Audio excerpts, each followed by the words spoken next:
بيبدأ الفيلم بظهور عفريتة بإفكت غريب، تحس حد كان طالب فلير في بابجي مثلا فطلعت له، وبتقول لعم أحمد البواب أنا كنت بجيب كشكول عشان أكتب فيه مذكراتي فبيغمى عليه، أمال لو قالت له هلبسك كان حصل له إيه؟ بترجع للدروب تاني وبنشوف حد بيقع من الفيلا وفجأة بنلاقيها مربعة قدام الفيلا بحجم كومبو لارج. بتوصل الحكومة وعم أحمد مرمي على الأرض وبنلاقي الست اللي وقعت من الفيلا من شوية خارجة، فالظابط رفعت بيسأل هي يا ابن الست اللي انتحرت دي؟ لا دي واحدة مريحة شوية سعادة الباشا، هو في غيرها؟ وبعدين مش المفروض ما فيش حاجة بتتحرك من مكان الجريمة قبل ما تفحصوه؟ ومين اللي شايلينها دول؟ سكيورتي ولا إسعاف ولا عساكر؟ شكلهم طلاب تربية عسكرية أساسا بالقمصان دي. بيخش الظابط رفعت هو وصاحبه حسام يتجولوا في الفيلا ومطلعين مسدساتهم زي ما أنت شايف، ناقص يحطوها في نص الكاميرا عشان المشاهد الغبي اللي زينا كده يفهم إنهم حكومة. ده أنتوا ظباط جدا يا جماعة. حسام بيقول له إن مفيش أي دليل إنها اتقتلت، بس في أوضة مقفولة وملهاش مفتاح، فرفعت بيقول له كسرها. وهنا هتشوف لأول مرة في حياتك واحد بيكسر الباب برجله وهو ماسكه بإيده. بيدخلوا الأوضة وبيلاقوا فيها حاجات قديمة من الثمانينات، وفجأة بيلاقوا كشكول جديد، فرفعت بيقول ايه بس ده سنة 2008. لا، وبيلفوا للكاميرا اللي هو لو مش مصدقني. بيقترح حسام ان هم يفتحوا الكشكول يشوفوا فيه ايه، وبتظهر العفريتة تقرا لنا بصوتها اللي شايفه رفعت في الكشكول. أنا اسمي منى سالم، طالبة في سنة أولى كلية الآثار، مواليد 18/12/67. حسام بيسأل رفعت تكتبوا ايه في التقرير، فبيرد رد عبقري جدا. اكتب اللي حصل يا حسام.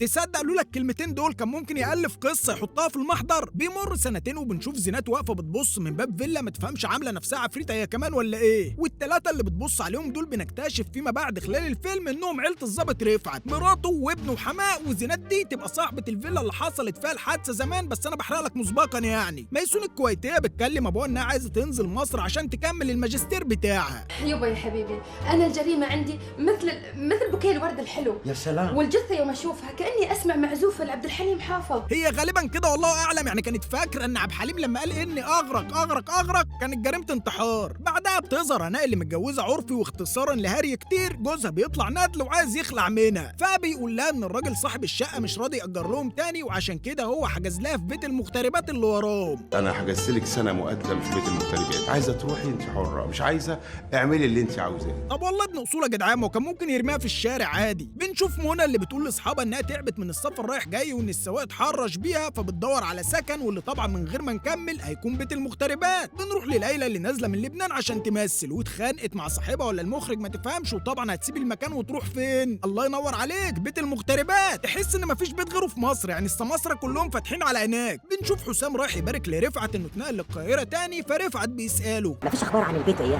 بيت ايه؟ يا باشا الموضوع اتنسى، ويا ريت كمان سعادتك تنساه. يا عم وانت لحقت تفتكر؟ ده حتى ما قالكش انهي بيت. بنرجع لهناء مره تانية وجوزها بيوصلها لمسواها الاخير بيت المغتربات. انت اللي زيك لا عايز يعمل بيت ولا اسره ولا اي حاجه. يعني واحد متجوزك عرفي هيبني بيت واولاد بناء على ايه؟ ما هو انت اللي عبيطه معلش يعني. انت فاكرني هنتحر يعني؟ لا، أنا الحمد لله مؤمنة بربنا وعارفة إن هو مش هيسيبني. ربنا يقوي إيمانك. المهم بيتقابلوا هما الأربعة قدام بيت المغتربات وبيتعرفوا على بعض، وبتفتح لهم زينات مع مزيكا مش فاهمها الصراحة. بيخشوا ينقوا الأوض اللي هيقعدوا فيها، وهنا ما بتلاقيش شماعات تعلق فيها هدومها، فبتستلف شماعة من منى، وأول ما بتبص في الدولاب تاني بتلاقي الشماعات ظهرت واختفت. نستفيد إيه بقى من الكلام ده؟ إن العفريت شغال مكواجي. بعدها بنلاقي منى لقيت الاجنده بتاعت منى. بنروح لزينات نلاقيها مولعه فحم وعماله ترش عليه معسل وتضحك. بص شكلها كده بتحشش عموما، لا يمكن تكون بتحضر جن. بتبدا تحصل حاجات غريبه في البيت زي ان النور يقطع والبلكونات تفتح، وفجاه بتظهر منى اللي واضح ان عندها طفوله متاخره وعماله تتنطط. انا اسف، دي مش طفوله متاخره، دي هبله يا رجاله. بتخرج ميسون تقول لها توطي صوتها على اساس انها منى اللي ساكنه معاهم، وده لانهم شبه بعض ونفس الاسم. شايفين الصدف يا رجاله؟ بنروح لهناء اللي بتحلم انها قتلت جوزها. قتلته. دي بتتكلم وهي نايمه ولا بتعمل حوار صحفي؟ المهم بيجي لها ليلى وميسون. اكيد هذا كابوس يا هناء، كابوس.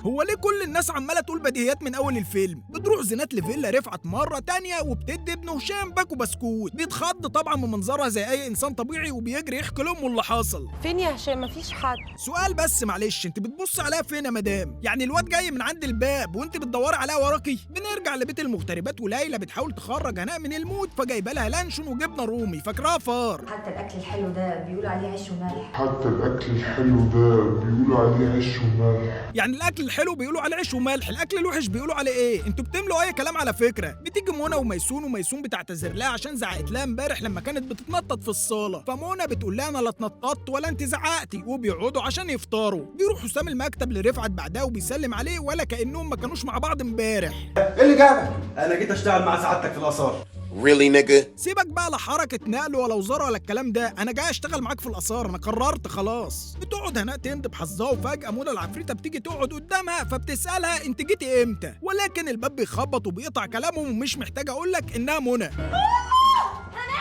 بنرجع للزينات اللي قاعده بتعمل عمل لهشام وبنلاقي القطر بتاعه قلب طياره تقريبا، ما تعتبر لعبه برضه يا اتش، انا مش عارف انت خايف ليه. وبعدين بيني وبينك هو الحوار منطقي، يعني اصل ايه نوع العمل اللي ممكن نأذي بيه طفل غير اننا نبوظ له العابه؟ بتصحى هناء مفزوعه من النوم تجري على تحت فتلاقي زينات قاعده مركبه لينسز، فبتصوت هناء بس هما تقريبا نسيوا يحطوا الصوت في المونتاج. بتروح ميسون تدور على جريمه غامضه تعمل عليها الماجستير. ايوه انا ابغي جريمه تكون غامضه، مش طار ولا خناقه عاديه. وانا الحقيقه مش عارف ده فين، يعني هل ده مكتب الجرايم لو حد محتاج جريمه بيروح يجيبها من هناك ولا ايه النظام؟ المهم الراجل بيقول لها لو عايزه جريمه غامضه قوي مفيش غير حل واحد. يبقى انت عايزه لواء سابق يكون متخصص في علم الجريمه. بتظهر منى وبتمسك ورقه مكتوب عليها سامي بالبنط العريض وده يبقى جوز هناء السابق، وفجاه بتظهر منى العفريته قدام عربيه سامي. حظك يا سامي العربيه هتولع جوه. ما هتولع فعلا يا اسطى، ما تستعجلش. هناء بتبقى قاعده بتظهر لها الاجنده فبتمسكها وتبدا تقرا. زينات مرات بابا كانت عايزاني اشتغل معاها في السحر، وقالت لي انها عشان تشوف بنتها لازم تقتلني، وعشان تتأكدي من كل كلامي كل حاجة ليا موجودة تحت في الأوضة اللي تحت يا هناء. طب ما كنت تجيبيهم هنا زي ما نقلت الأجندة أسهل. بتنزل هناء تجري على الأوضة اللي تحت فبتلاقي زينات قاعدة بتقلب لها نور لأنها تجاوزت السرعة المقررة. بتروح ميسون عشان تاخد عنوان لواء الجريمة المتقاعد، وبيدخل رفعت وهو عامل فيها ظابط قوي وبيسأل عن عنوان نفس اللواء، واللي بيتضح إنه عنوان بيته واللواء ده هو حماه. بيبعت رفعت يجيب حسام عشان يفهم منه. أنا عايزك تقول لي كل حاجة بالظبط يا حسام، البيت والكشكول وسعد بيه، ايه الموضوع بالظبط؟ بص يا عم رفعت، في ناس بيبقى ادائها مبالغ فيه، بس بالنسبه لك بقى مفيش اداء عموما. نرجع لموضوعنا، هنلاقي من الواضح كده ان سعد ده كان لواء وفي حوار قديم بينه وبين زينات. بنروح لزينات اللي بتقول ان فاضل اسبوع وتحضر روح بنتها باستخدام روح الواد هشام حفيد اللواء سعد اللي هو ابن رفعت، وبتكسر الجدار الرابع اللي هو الكاميرا يعني، وبتبدا تكلمها. عايزه قلب امه يتحرق على ابنها زي ما اتحرق قلبي على بنتي، بس انا برضه خطفت مراته وقتلتها. عايزين 4 بنات ولد عشان ترجع روح بنتي بسهوله. يا ريتها ما كسرت الجدار. انا ليه مش حاسس بشر خالص في الموضوع؟ يعني تحس الناس كلها قاعده على المصطبه وبيتكلموا عادي. بنشوف هناء وهي محبوسه في اوضه منى اللي في البدروم وبتبدا تندى على صاحباتها يلحقوها، ولكن محدش بيسمعها. بيروح رفعت تاني للراجل اللي خد منه العنوان وبيساله على البنت اللي كانت بتسال عن اللواء. عايزك تحكي لي عن كل حاجه بالتفصيل، عن عنوانها وتليفونها وسكنها. ما انت قلت بالتفصيل خلاص، يعني الجمل اللي بعد بالتفصيل دي تعتبر تفصيل اصلا. بيروح رفعت لمراته ويقول لها انا عايز اعرف ابوكي مخبي عني ايه، وخلي بالك من هشام عشان الست اللي قتلت امك عايزه تقتله. من فضلك يا رفعت عشان خاطر النبي والنبي، عشان خاطر النبي والنبي. يعني غير انه حرام تحلفي بالنبي، عشان خاطر النبي والنبي ازاي؟ النور بيقطع وميسون وليلى بيسمعوا صوت فبيمسكوا الشمع ويروحوا عشان يشوفوا فيه ايه، فبيلاقوا زينات في وشهم. ايه اللي مصحيكوا لغايه دلوقتي؟ احنا مش صاحيين، احنا نمنا من بدري. احنا مش صاحيين، احنا نمنا من بدري.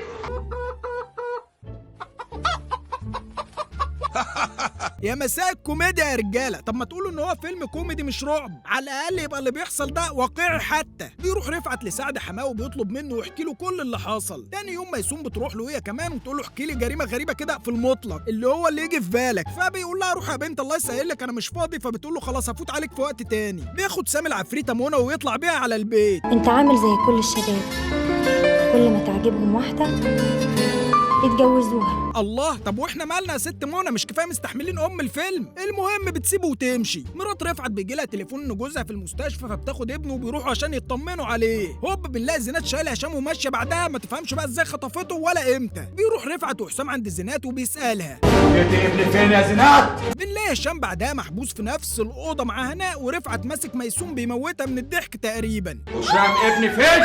اهدى رفعت اهدى. حكايه هايله جدا، بس يا خساره مش مصدق ولا كلمه. والله انا اللي مش مصدق، انت ازاي مثلت؟ ميسون بتروح لزينات وتقول لها انا هرجع على بلدي، فزينات بتقول لها تعالي سلميني الاوضه الاول، وهم طالعين السلم بتروح خبطها، وطبعا هتوديها فين؟ الاوضه مع هناء وهشام.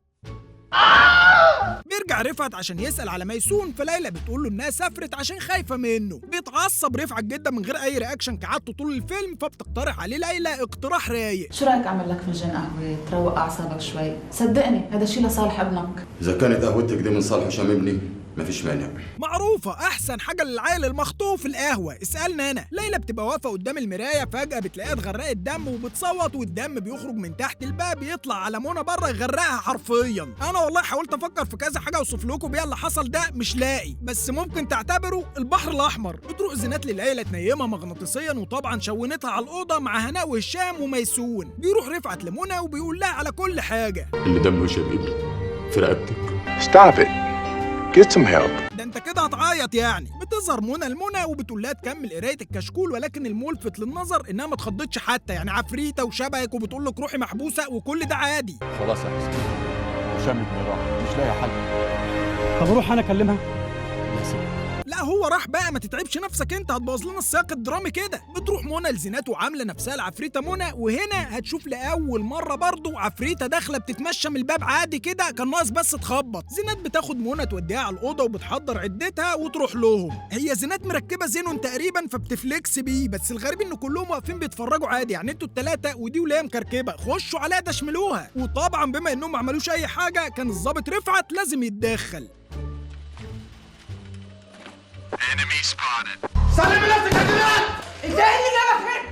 انت بتضرب فين يا عم انت؟ وبعدين ايه السؤال ده يا زينات؟ ايه اللي جابك؟ ضابط شرطه وواحده بتعمل جريمه، اكيد مش جاي يطلب اوردر. بيخرجوا في النهايه، ولكن هناء بتقعد، وده لانها ملهاش حد بره. انت ممكن تغير الحياه، تبدليها، تصنعيها. يعني ايه يصنعها؟ يصنعها ازاي؟ تصدق بالله انا لو هناء وقلت لي البقين دول مانيش طالع. من الجدير بالذكر ان الفيلم ده اتصور في سنه 2010، بينما فيلم ماتريكس كان معمول في سنه 99، يعني الجرافيكس ما كانتش حاجه جديده مثلا ساعتها. فايه المبرر اللي احنا شفناه في الفيلم ده؟ وبعدين فين الرعب؟ انا ما شفتش اي حاجه مرعبه طول الفيلم غير اداء الممثلين. ولكن من الحاجات العجيبه اللي انا شفتها في الفيلم، الحاجه اللي لفتت نظري ان انا شفت ممرضه لابسه بوت هاي هيلز. ايه اللي يخلي ممرضه في الشيفت بتاعها تلبس بوت هاي هيلز؟ بغض النظر ان انا اصلا اول مره اشوف بوت هاي هيلز الاثنين في نفس الوقت. الحقيقه فيلم عبثي جدا وسائل ابعد الحدود، وخصوصا البطل بتاع الفيلم انا مش عارف يعني هو خد البطوله، اكيد هو كان هو اللي عامل الانتاج، مفيش مبرر تاني. وبعدين اللي دايما بيقول على ابنه هشام. الحمد لله انها عدت على خير وقدرنا نخلص الفيلم. فما تنساش قبل ما تخرج تعمل لنا لايك وشير وسبسكرايب على اليوتيوب، وتستنانا في الحلقات اللي جايه.